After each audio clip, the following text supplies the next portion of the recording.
Bon, salut à tous. J'ai le micro, voilà.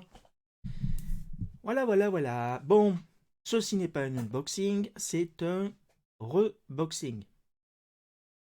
Aïe, ben après, depuis vendredi que je l'ai, enfin samedi que je l'ai, j'ai essayé de le programmer. Je me suis pris la tête pendant 3 jours. Et ben, j'ai pas réussi à programmer grand-chose. J'ai réussi à programmer difficilement 3 canaux qui sont restés dans les mémoires temporaires rapides, mais j'ai pas été foutu de les mettre en mémoire en mémoire normale.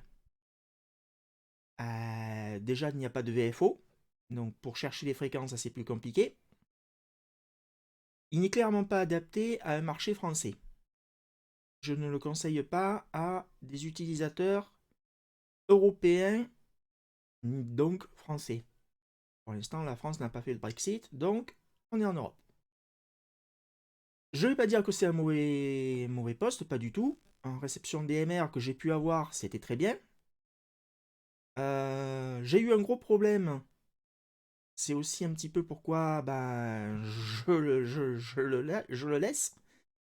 Sur la fréquence de l'ATIS, la météo donc, de mon aéroport, je reçois tous les avions qui passent en même temps. D'accord, c'était sur une antenne externe, mais quand même, non, mon ICOM R30 ne le fait pas. Donc à ce niveau-là, c'était pas bon du tout.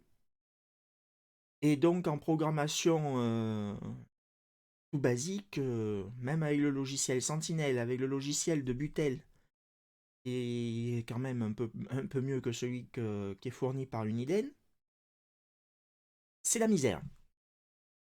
Voilà. J'ai pas réussi. Pourtant, je pense pas être trop mauvais en informatique, vu que j'ai quand même réussi à programmer des postes DMR avant. Mais là, celui-là, en scanner, trop compliqué. Voilà. Donc, je ne vous en présenterai pas plus. La vidéo va pas durer 2 heures. Elle va durer sûrement beaucoup moins. Et là, vous allez assister au reboxing.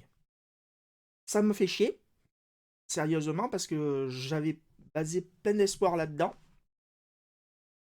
Bon, déjà, j'avais basé plein d'espoirs pécuniers, parce que quand même, il n'est pas donné, le bousin. Et ben, c'est net. Et ben, c'est net. Voilà. Hop, voilà. On va fermer ça. Et je vous dis bah, à la prochaine pour un autre unboxing d'un scanner qui sera sûrement plus facile à utiliser. Probablement, je vais voir ça du côté de AOR, le DV10. Je vais voir ce que je suis encore en train de me tâter. Au niveau financier surtout.